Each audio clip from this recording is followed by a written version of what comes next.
আওয়ামী লীগ ক্ষমতা দখলের জন্য বাংলাদেশে একটি সশস্ত্র বিপ্লব, একটি পাল্টা অভ্যুত্থান, এখানে দুটো বিষয় পরে আলোচনা করব। একটা হলো সশস্ত্র যুদ্ধ, সশস্ত্র বিপ্লব, একটি পাল্টা অভ্যুত্থানের মাধ্যমে পুনরায় ক্ষমতা দখল করা, ক্ষমতা ফিরে পাওয়া, হোয়াট এভার মেবি, বা বাংলাদেশে যে রাজনীতি, ক্ষমতা রাজনীতি, সেই ক্ষমতা রাজনীতিতে তাদের কর্তৃত্ব প্রতিষ্ঠা করার জন্য তৎপরতা শুরু করেছে। মজলুম সাংবাদিক মাহমুদুর রহমান, তাকে মজলুম বলা হয়, এবং আওয়ামী লীগ জমানাতে সবচেয়ে বেশি সাংবাদিকদের মধ্যে যিনি নিগৃহীত হয়েছেন, এবং সেই শত নিগ্রহের মধ্যেও তিনি তার যে আওয়ামী বিরোধিতা এবং তার যে জিহাদে কুল্লিয়া সরকারের বিরুদ্ধে, এটা তিনি সাহসিকতার সঙ্গে তিনি সবসময় করেছেন। এবং একটা সময় তিনি কৌশলগত কারণে বাংলাদেশ থেকে তুরস্কে চলে গিয়েছিলেন বা মালয়েশিয়াতে চলে গিয়েছিলেন। এর কারণ হলো তিনি দেখলেন যে বাংলাদেশে যদি তাকে থাকতে হয় তাহলে ফরহাদ মাজহারের মতো তাকেও চুপচাপ থাকতে হবে, আদারওয়াইজ তাকে মেরে ফেলবে। ফলে তিনি খুব কৌশল করে দেশের বাইরে গিয়েছিলেন, এবং সেখানে গিয়েও কিন্তু তিনি তার কর্মকাণ্ড অব্যাহত রাখার চেষ্টা করেছেন। তিনি ইংল্যান্ড থেকে আমার দেশ পত্রিকার যে সার্কুলেশন বা পাবলিকেশন, এটা চেষ্টা করেছেন, যদিও সেটা তিনি সফল হতে পারেননি। তারপর বিভিন্ন লেখনী দ্বারা, সামাজিক মাধ্যমে, তারপরে ইউটিউব, ফেসবুকের যে জনপ্রিয় প্ল্যাটফর্মগুলো রয়েছে, সেখানে তিনি সাক্ষাৎকার দিয়ে, কথাবার্তা বলে তিনি তার যে আওয়ামী বিরোধী যে মনোভাব এবং ভারত বিরোধী তার যে জিহাদ এবং তার যে প্রো ইসলামিক চিন্তাভাবনা, ইসলামাইজেশনের চিন্তাভাবনা, সেটা তিনি চালিয়ে গেছেন। পট পরিবর্তনের পর তিনি বাংলাদেশে এসেছেন এবং তার যে পত্রিকা দৈনিক আমার দেশ, এটা তিনি আবার প্রকাশ করেছেন। সেই পত্রিকার সার্কুলেশন বা প্রভাব প্রতিপত্তি কেমন, এটা আমি জানি না, যে তাদের আসলে এখন 1 লাখ সার্কুলেশন না 10,000 সার্কুলেশন আমি জানি না। কিন্তু মূল ব্যাপারটা হলো যে যেহেতু এটার সঙ্গে মাহমুদুর রহমান সাহেব আছেন, তিনি এখন ডক্টরেট ডিগ্রি প্রাপ্ত ডক্টর মাহমুদুর রহমান, বিদেশে বসে বসে তিনি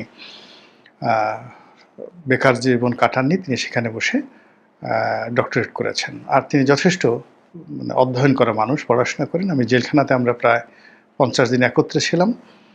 তো তার মধ্যে পড়াশোনার যে আমি আগ্রহ দেখেছি, ওটা আমার মধ্যেও নেই। সারাক্ষণ তিনি হাতে তার একটা বই থাকবেই, এবং একটা বই আমার পড়তে যদি 7 দিন লাগে, তার পড়তে লাগে 2 দিন, বড় জোর 2 দিন। এবং তিনি আমার বইগুলো পড়তে চাইলেন ওই সময়টাতে, এবং আমি তাকে বেশ কয়েকটি বই দিলাম, আমার লেখা বইগুলো। এবং আমার লেখা বইগুলো আমি দেখলাম যে সে বড় বড় বইগুলো 2 দিনে বা 1 দিনে সে শেষ করে ফেললো। এবং ওই বইগুলো নিয়ে যখন আলাপ আলোচনা করলাম, দেখলাম যে তার সবই মোটামুটি যাকে বলা হয় পড়া হয়ে গেছে, এবং তিনি মনোযোগ সহকারে পড়েছেন। তো কাজেই তার পত্রিকায় 10,000 সার্কুলেশন হোক বা 10 লাখ সার্কুলেশন হোক, ডাজ নট ম্যাটার। তিনি যেটা বলেছেন আমি সেটা গুরুত্ব সহকারে বিবেচনা করতে চাই, এবং এটার ইম্পর্টেন্সই দিতে চাই, গুরুত্ব দিতে চাই। তার পত্রিকায় যে রিপোর্ট বের হয়েছে, সেটি হলো বাংলাদেশের কয়েকটি গোয়েন্দা সংস্থা, ডিজিএফআই এবং এনএসআই, তারা যে রিপোর্ট সরকারের কাছে জমা দিয়েছে, সেক্ষেত্রে আওয়ামী লীগের তৎপরতা আর কথা বলা হয়েছে।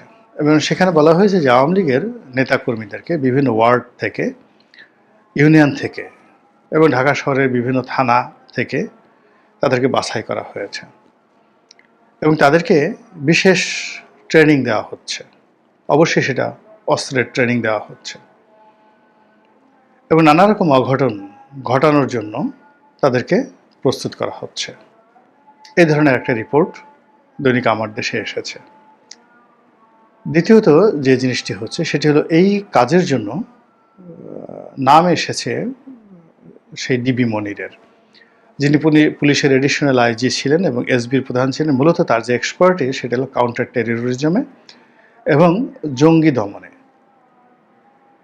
পুরো শেখ হাসিনার জমানাতে, সেটা জঙ্গি দমন হোক কিংবা জঙ্গি নাটক হোক, এটাকে অত্যন্ত সুচারুরূপে, অত্যন্ত অথেন্টিকেসির সঙ্গে বিশ্বাসযোগ্য করে এটিকে জনগণের সামনে উপস্থাপন করা এবং আওয়ামী লীগকে এটার বেনিফিট প্রদান করার জন্য সবচেয়ে সফল যে পুলিশ কর্মকর্তা ছিলেন তিনি জনাব মনির, ডিবি মনির। এখন সেই ডিবি মনির ধরাছোঁয়ার বাইরে আছেন, দেশে আছেন না দেশের বাইরে আছেন আল্লাহ জানেন, কিন্তু তাতে কানেক্টিভিটি আছে এবং তিনি জানেন কি করে কোন কাজ করতে হয়। আমার দেশের রিপোর্ট অনুযায়ী এই ডিবি মনির এই কাজটি করে যাচ্ছেন। তো ডিবি মনিরের পরে আরেকজন কর্মকর্তা আছেন, সেটা হলো ডিবি হারুন। তো ডিবি হারুন ডিআইজি পর্যন্ত হয়েছিলেন, এডিশনাল আইজি হননি। তিনি সর্বশেষ এই যে ডিবির প্রধান রূপে, মহানগর ডিবির প্রধান রূপে তিনি দায়িত্ব পালন করেছেন এবং তার সে বিখ্যাত ভাতের হোটেল, এবং সেই হোটেলে তিনি এই যে এখন যারা কুশীলব, জুলাই আগস্ট বিপ্লবের যারা কুশীলব ছাত্র নেতাদেরকে তিনি সেখানে গ্রেপ্তার করে নিয়ে গিয়েছিলেন, তাদেরকে সেখানে জামাই আদরে তিনি রেখেছিলেন। এখন তার পক্ষ থেকে বলা হচ্ছে কিছু হয়নি, আর ছাত্র নেতারা বলছে যে আমাদেরকে একদিকে পিটিয়েছে, একেবারে গরু ছাগলের মতো পিটিয়েছে, পাছা লাল করে দিয়েছে, এবং অনেকে সেই পশ্চাৎদেশ এবং পৃষ্ঠদেশ সেই ডিবি অফিসের পিটুনিতে কীভাবে রক্তাক্ত হয়েছে সেই ছবিগুলো কিন্তু এখন ইন্টারনেটে ভাসছে। এবং এই ডিবি হারুন এতটা নির্মম নিষ্ঠুর, সে আবার আমাদেরকে পিটিয়ে আবার টেবিলে কাঁটা চামচ দিয়ে পোলাও কোরমার সামনে রেখে আমাদেরকে হাসি মুখে খেতে বলেছে এবং আমরা খেয়েছি, আর সে ছবি তুলেছে। এরপর আমাদেরকে এত মারধর করার পরেও যাকে বলা হয় আমাদের পিতামাতাকে ডেকে এনেছে, তাদেরকে দিয়ে বিবৃতি দিয়েছে যে আমরা এখানে স্বেচ্ছায় এসেছি এবং এখন এখানে আছি নিরাপত্তার জন্য, বাইরে গেলে আমাদের মেরে ফেলবে, এই জন্য আমরা এখানে আছি। তো সেই ডিবি হারুন তো এখনও মরেননি, তিনি আছেন, তার সেই কৌশল আছে। তারপরে পুলিশের যে অন্য সকল কর্মকর্তা, যেটা আওয়ামী লীগের সময়টাতে তারা বিএনপির জন্য আজরায়েল রূপে ছিলেন, এর মধ্যে একজন ছিলেন বিপ্লব। হারুনের কথা তো আগেই বললাম। তো হারুন অনেকটা ডিপ্লোম্যাটিক ছিলেন, কিন্তু বিপ্লব ডাইরেক্ট ছিলেন। আরেকজন অফিসার ছিলেন মেহেদি। তো মেহেদি ছিলেন। তো এরকম এক ডজন পুলিশের যারা খুব নামকরা কর্মকর্তা, তারা মোরালে সবাই কিন্তু দেশের বাইরে নিরাপদে আছে, নিশ্চিন্তে আছেন, কিন্তু তাদের কানেক্টিভিটিগুলো কিন্তু রয়ে গেছে, ট্রেনিং রয়ে গেছে, অর্থবিত্ত সব কিছুই রয়ে গেছে। তো এই বিষয়গুলো একত্র করে আওয়ামী লীগের সেই সারা বাংলাদেশ থেকে যদি 50,000 লোককে ওয়ার্ড ভিত্তিক এইভাবে গোপনে ট্রেনিং দেওয়া হয়, এটা এই জনারণ্যে কত বড় ভয়ঙ্কর বিষয় হতে পারে যে এই লোকগুলোর ট্রেনিং আছে কিভাবে বোমা মারতে হয়, এই লোকদের ট্রেনিং আছে কিভাবে বড় একটা সমাবেশ হচ্ছে বিএনপির বা জামাতের অন্য জায়গায়, সেই সমাবেশের মধ্যে গণ্ডগোল করতে হয়, কিভাবে সেখানে একটা ককটেল ফুটাতে হয়, কিভাবে ব্রাশ ফায়ার করতে হয়, সেখানে কিভাবে জঙ্গি হামলা করতে হয়, এরকম একটা যেটাকে বলা হয় আত্মঘাতী এই ঘটনাগুলো আওয়ামী লীগের লোকদের অর্গানাইজ করে এই পুলিশের সাবেক কর্মকর্তা যারা আছেন, তার সঙ্গে অন্যান্য কর্মকর্তারাও থাকতে পারেন, এইরকম একটা রিপোর্ট গোয়েন্দারা নাকি তৈরি করেছে, মাহমুদুর রহমান পত্রিকায় ছাপা হয়েছে। এবং এটা সরকারের মধ্যে যথেষ্ট অস্থিরতা তৈরি করেছে, চঞ্চলতা তৈরি করেছে, আতঙ্ক তৈরি করেছে, এবং জনগণ আতঙ্কগ্রস্ত হয়ে পড়েছে। এর কারণ হলো আমরা সেই সিঁদুর মেঘ দেখে ভয় পাওয়া মানুষ। আমাদের এই জাতীয় জীবনে একটি মাস ভালো যায় না, কালবৈশাখী শেষ হতে না হতেই আকাশে মেঘের ঘন ঘটা, সেই প্রবল বর্ষণে বন্যার পরে শুরু হয় মঙ্গা, ফসল হানি হয়, এরপর অভাব অভিযোগ, সেই আশ্বিন এবং কার্তিক মাস যেতে না যেতেই শীত চেপে বসে। পুরো উত্তরাঞ্চল শীতের কারণে স্থবির হয়ে পড়ে, জনজীবন, কোনো কাজকর্ম করা সম্ভব নয়। রাস্তাঘাট বিকেল 3টা থেকে কুয়াশায় আচ্ছন্ন হয়ে পড়ে, সকাল 10টার আগে সূর্যের আলো দেখা যায় না, মানুষের জীবন তছনছ হয়ে যায়। তো সেই শীতের সেই আমেজ, শীতের সেই ভয়াবহতা, কাঁপুনি যেতে না যেতেই আবার শুরু হয়ে যায় সেই চৈত্রের তীব্র তাপদাহ। চারিদিকে শুধু কাঠফাটা সেই রোদ, গরম, এবং সেটা শেষ না হতে হতে বৈশাখ মাসে এসে আবার কালবৈশাখী। এর সঙ্গে রাজনৈতিক অস্থিরতা, চুরি ডাকাতি, রাহাজানি, সব মিলিয়ে আমাদের এই জীবনটা যেন কেমন। এর ফলে কি হলো কি, আমরা খুব সহজে উত্তেজিত হয়ে পড়ি, সহজে অস্থির হয়ে পড়ি, সহজে আতঙ্কগ্রস্ত হয়ে পড়ি, সহজে খুব ভয় পেয়ে যাই। আমাদের এই জাতীয় জীবনের সেই দুর্যোগ সেটা সবসময় ছিল। আজ থেকে ৫,০০০ বছর আগেও ছিল, এখনও আছে, আগামীতে হয়তো থাকবে। ফলে এখানে রাজনীতিবিদ যারা রয়েছেন, কর্তা ব্যক্তি যারা রয়েছেন, যারা আমাদের এই জাতীয় চরিত্রকে মূল্যায়ন করে আচরণ করতে পারেন, সেই সময়টা তুলনামূলকভাবে আমাদের জন্য স্বস্তির হয়। আমাদের ইতিহাসে খুব অল্প মহানায়ক রয়েছেন যারা আমাদেরকে এভাবে স্বস্তির জীবন দিতে পেরেছিলেন। ইতিহাসে শায়েস্তা খান, ইতিহাসে গিয়াসউদ্দিন আজম শাহ, ইতিহাসে আলাউদ্দিন হোসেন শাহ, এরকম কয়েকজন মানুষ। তার আগে পাল জমানাতে ২-৩ জন পাল শাসক ছিলেন যারা খুব ভালো শাসন করেছেন। বল্লাল সেন, লক্ষণ সেনের জমানাও ভালো ছিল। এরকম মানে হাজার বছরের ইতিহাসে হয়তো আমরা ১০০ বছর ভালো ছিলাম, বাকি ৯০০ বছরই আমাদের জীবনে সমস্যা ছিল। এই কারণে আমাদের আতঙ্ক খুব বেশি, ভীষণ রকম আতঙ্ক। তো এখন এইরকম যখন ঘটনা ঘটছে, তখন আমরা যেভাবে ভয় পাচ্ছি, আমাদের প্রতিপক্ষ তারা হাসছে, দাঁত কিলবিল করে হাসছে, অট্টহাসি দিচ্ছে। শেখ হাসিনা ওখানে বসে হয়তো ব্যাগ গুছাচ্ছেন, তিনি হয়তো এই এখনই ঢুকে পড়বেন এরকম একটা প্রস্তুতি তিনি নিয়ে বসে আছেন। এবং আমরা এই কথা যখনই চিন্তা করছি, ভাবছি, তখনই আমাদের মধ্যে এক ধরনের মানে কাঁপুনি শুরু হয়ে গেছে। এমনকি যারা আওয়ামী লীগের লোকজন, তাদের মধ্যে এক ধরনের ভয় চলে আসছে যে আসলে কি হবে, শেখ হাসিনা যদি এসে যায়, আমরা তো শেখ হাসিনাকে মাইনাস করতে পারছি না। আমাদের চিন্তা থেকে, আমাদের ভয় থেকে, আমাদের আতঙ্ক থেকে, কোনো জায়গাতে আমরা মাইনাস করতে পারছি না। প্রতিদিন এই নামটি সরকারের পক্ষ থেকে একভাবে উচ্চারিত হচ্ছে, আওয়ামী লীগের পক্ষ থেকে হচ্ছে, বিএনপির পক্ষ থেকে হচ্ছে। মানে বাংলাদেশে এখন যদি সবচেয়ে বেশি যে নামটি উচ্চারিত হচ্ছে বাংলাদেশে, সেটা হলো শেখ হাসিনা। আর সবচেয়ে বেশি যে গুরুত্ব পাচ্ছে রাজনৈতিক দলগুলোর মধ্যে, সেটা আওয়ামী লীগ। অথচ আওয়ামী লীগের কোনো অস্তিত্ব নাই। বঙ্গবন্ধু যখন সেই মুক্তিযুদ্ধের সময় পাকিস্তানের কারাগারে বন্দী ছিলেন, ঠিক যুদ্ধের ময়দানে সব জায়গাতেই বঙ্গবন্ধু উপস্থিত ছিলেন। জয় বাংলা, জয় বঙ্গবন্ধু। তো এই মুজিব বাহিনী সব মিলিয়ে মানে প্রতিটি পরতে, প্রতিটি মিনিটে, প্রতিটি ক্ষণে ক্ষণে বঙ্গবন্ধু, বঙ্গবন্ধু, শেখ মুজিব, শেখ মুজিব, শেখ সাহেব, শেখ সাহেব, যে জিকির ফিকির হতো। তো এখন যে জিনিসটা হয়ে গেছে, এখন এই বাংলাদেশে অতীতের যে কোনো আতঙ্কের চাইতে, অতীতে আমরা যেমন বর্গীদের আক্রমণ দেখেছি, মগদের আক্রমণ দেখেছি, পর্তুগিজদের আক্রমণ দেখেছি, ঠকদের আক্রমণ দেখেছি, জাট এবং মেথ এদের আক্রমণ দেখেছি। কিন্তু আওয়ামী লীগের নাম শুনলে অনেক মানুষের মধ্যে যে ভয় আসে, ছাত্রলীগের রামদার কথা মনে হলে, তলরের কথা মনে হলে, ছাত্রলীগের সেই চাপাতির কথা মনে হলে এখন পর্যন্ত অন্তরাত্মা কাঁপতে থাকে। দল বেঁধে আসছে, সেই চাপাতি দিয়ে মারতে আসছে। চিন্তা করুন তো কি একটা অবস্থা। এই যে ঢাকা বিশ্ববিদ্যালয়ে এখন যারা দাপট দেখাচ্ছেন, এখন ছাত্রলীগের সেই জমানার কথা চিন্তা করেন, সেই বিশ্বজিৎ হত্যাকাণ্ডের কথা চিন্তা করেন, পিলে চমকানোর মতো ঘটনা।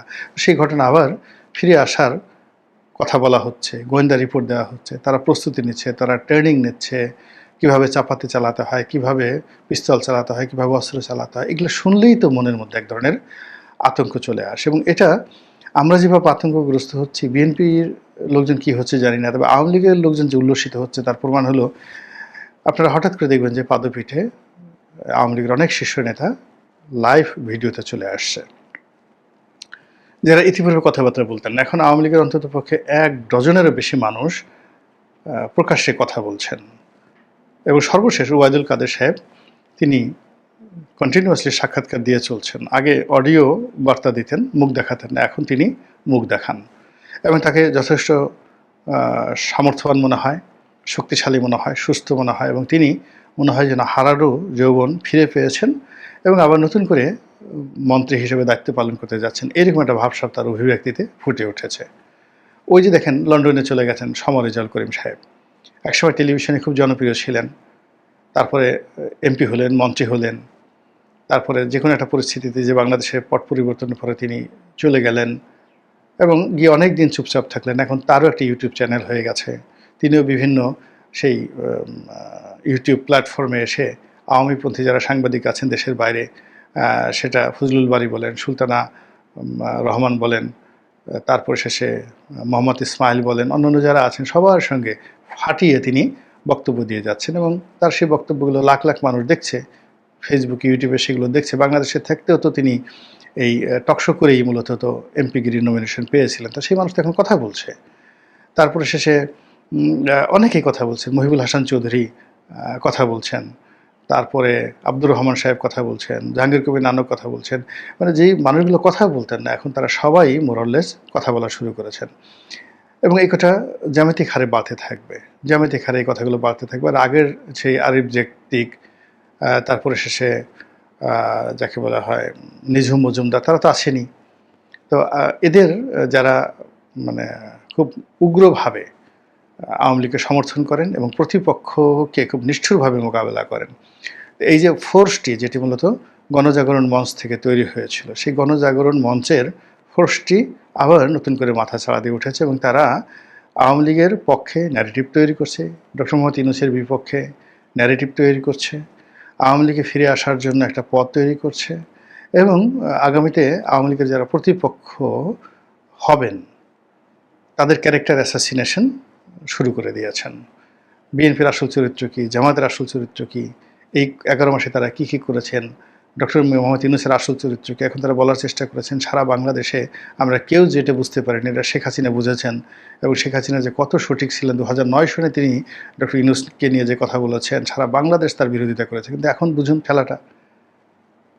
ঠেলাটা, তো এই যে ন্যারেটিভগুলো তারা তৈরি করছেন, এর বিরুদ্ধে, এর বিপক্ষে সম্মিলিতভাবে বিএনপি কিছু করতে পারছে না, জামাত কিছু করতে পারছে না, আওয়ামী লীগ কিছু মানে ডক্টর মোহাম্মদ ইউনূস কিছু করতে পারছে না। কিন্তু আওয়ামী লীগের যে বিরুদ্ধ পক্ষগুলো তারা কিন্তু নিজেরা দ্বন্দ্ব সংঘাত করছে। এখন আওয়ামী লীগ একেবারে এক দফা গোল করে যাচ্ছে, ডাইরেক্ট গোল করে যাচ্ছে। আর অন্যদিকে যারা মানে যাকে বলা হয়